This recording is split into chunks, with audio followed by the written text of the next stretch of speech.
Bismillahirrahmanirrahim. Assalamualaikum warahmatullahi wabarakatuh. Alhamdulillahirabbil alamin wa bihi nasta'inu ala umurid dunya waddin wa ala alihi wa sahbihi ajma'in. Amma ba'd. Alhamdulillah, pada kesempatan kali ini saya akan membuat ringkasan materi mengenai syahadatain, yang mana ini merupakan satu tugas dari evaluasi tengah semester pada mata kuliah Pendidikan Agama Islam 4. Baik, kita langsung saja masuk ke pembahasan. Pada Pendidikan Agama Islam 4 ini, kita membahas mengenai syahadatain. Adapun definisi syahadatain terbagi menjadi dua. Satu, menurut bahasa, dan yang kedua, menurut syar'i. Adapun definisi syahadatain menurut bahasa terbagi menjadi dua bagian. Satu, musytarak. Apa itu musytarak? Musytarak memiliki arti menyaksikan, menghadirkan, menyatakan, mengakui, mengikuti, dan mengetahui. Sedangkan yang kedua, yakni muradif. Muradif terbagi menjadi beberapa makna. Satu, al-i'nan, yang berarti proklamasi. Dua, al-qasam, yang berarti sumpah. Tiga, iqrar, yang berarti pengakuan. Adapun definisi syahadatain menurut syar'i terbagi menjadi tiga. Satu, ikatan, yakni suatu ikatan antara manusia dengan Allah Subhanahu wa Ta'ala. Dua, perjanjian, dan yang ketiga, kontrak sosial. Dan syahadatain menurut makna syar'i dapat juga diartikan sebagai suatu pernyataan yang diucapkan oleh lisan dan dibenarkan pula oleh hati. Setelah membahas definisi syahadatain, kita masuk ke bagian kedua, yakni membahas tentang kedudukan syahadatain di dalam syariat Islam. Adapun kedudukan syahadatain di dalam syariat Islam, yang pertama adalah sebagai rukun pertama dalam Islam. Syahadatain merupakan dasar atau asas bangunan Islam. Amal kebajikan seorang muslim akan menjadi sia-sia saja di sisi Allah Subhanahu wa Ta'ala jika tidak didasari oleh syahadatain. Syahadatain menentukan rukun-rukun Islam yang selanjutnya: salat, zakat, puasa, haji tidak akan pernah diterima oleh Allah Subhanahu wa Ta'ala jika tidak didasari dengan syahadatain. Dan kedudukan syahadatain di dalam syariat Islam yang kedua adalah sebagai perwujudan dari al-wala dan al-bara. Apa itu al-wala? Al-wala adalah sikap menerima bahwa hanya Allah lah sebagai satu-satunya sesembahan, sekaligus juga menerima ikatan dan loyalitas kepada din atau sistem atau agamanya Allah Subhanahu wa Ta'ala. Adapun al-bara yakni menolak sesembahan selain Allah Subhanahu wa Ta'ala, sekaligus menolak dan mencabut loyalitas terhadap taghut. Dan kedudukan syahadatain dalam syariat Islam yang ketiga adalah sebagai tujuan akhir proses dakwah.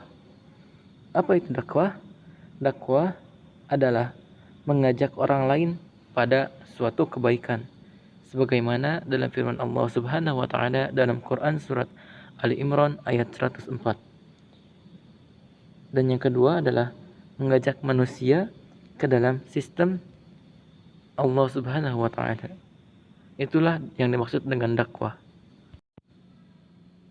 Kemudian kedudukan syahadatain di dalam syariat Islam yang keempat adalah sebagai akar pohon di dalam Islam, karena syahadatain merupakan akarnya, yakni tauhid atau akidah. Kemudian kedudukan syahadatain di dalam syariat Islam yang kelima adalah sebagai pondasi bangunan di dalam Islam, dan yang keenam adalah sebagai penjaga fitrah. Dan sekarang kita masuk ke pembahasan yang ketiga, yakni syahadatain dalam proses kehidupan manusia.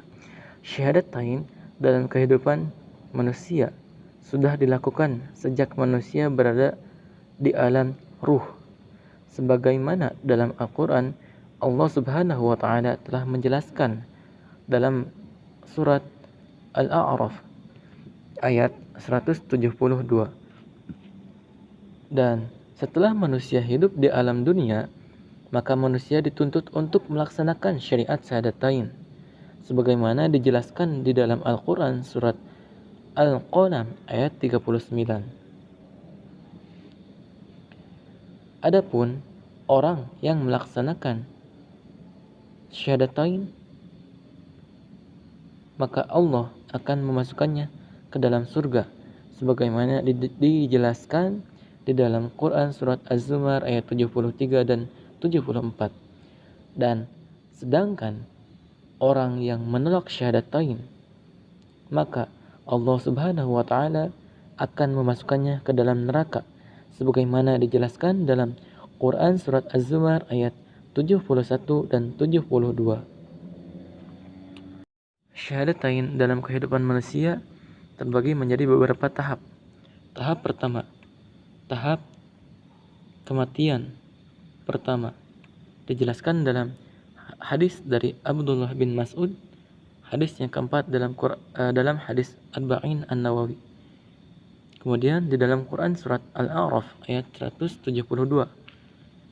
Tahap yang kedua, yakni kehidupan pertama, yaitu alam rahim, alam dunia, masa balita, masa anak-anak, masa mumayyid, kemudian masa pikun. Tahap ketiga, kematian kedua, dijelaskan dalam Quran surat Ali Imran 185 dan Quran surat Ar-Rum ayat 56.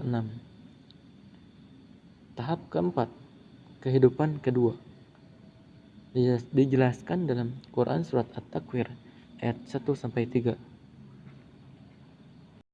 Kemudian setelah tahap-tahap tersebut, kita akan masuk ke dalam tahap hari kebangkitan, kemudian hari perhitungan, dan kemudian melewati tahap hari pembalasan.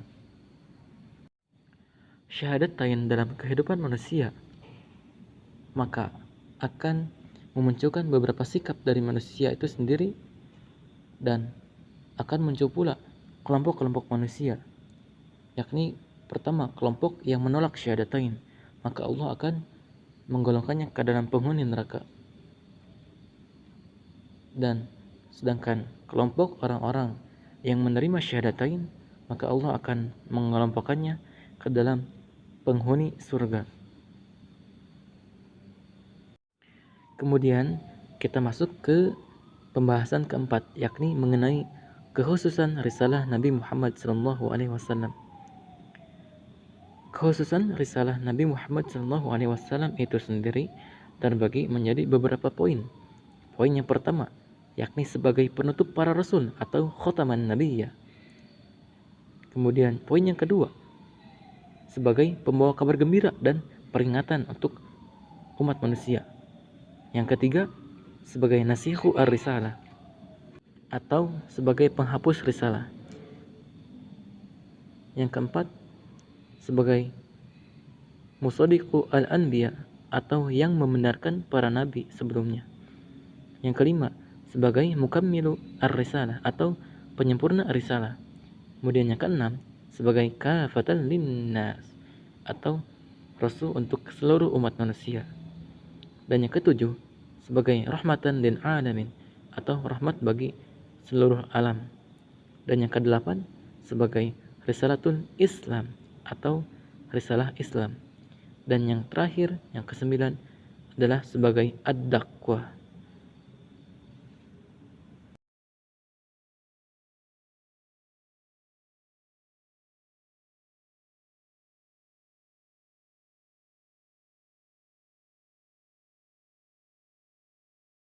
Dari pendidikan agama Islam 4.